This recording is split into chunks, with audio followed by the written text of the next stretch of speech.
sa inyong lahat at kami po ay nagpapahatid ng aming maligayang pagbati sa inyong 25th Church Anniversary. Ako po si Pastor Ray Lazo, kasama ko po ang aking may bahay, Sister Rose.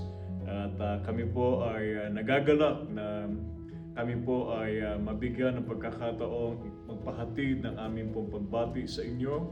And we are so blessed that you are now on your 25th church anniversary. And just like what the Lord said in His Word, that the God who started the good work will complete it until the day of our Lord Jesus Christ. Kaya mga kapatid, kami po ay natutuwa na makita kung paano ang Panginoon ay gumagawa sa inyong kalagitnaan. And we are praying for more years ahead of you. And just like what God said in His Word, that our God is able. He is able, exceeding abundantly above all. And whatever we are going to ask, and whatever we're going to think, He will accomplish it according to the power that works in us through our Lord Jesus Christ. Kaya mga kapatid, tayo po ay magpasalamat sa Panginoon sa Kanyang kabutihan. And we're praying for more souls that will be introduced sa local church dyan sa Apalit. At salamat po sa pangunguna ng ating pong butihing pastor, Pastor Jun Milan and his family, together with the leaders, servant leaders ng church, at sa lahat ng mga kapatiran.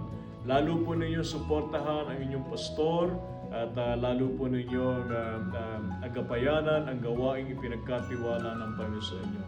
Kung ang Panginoon nagbigay ng biyaya, lalong marami pang biyaya ang darating sa inyo. Muli, maraming salamat po sa pagkakataon binigay niyo po sa amin. Maligayang bati sa inyong pong 25th Church Anniversary. God bless you all. Happy 25th anniversary, PBC Apalit. Your church is so close in our hearts, and we are just praying that the Lord will bless you more, and more souls that will be saved, and more people that will be added to your church. We would like to congratulate your church in the leadership of your pastor, Reverend Jun Milan, with his beautiful wife and children, and everyone who are really supporting the work out there in the PBC Apalit. We are blessed, and we are really thankful to the Lord for what He is doing in your church. God bless.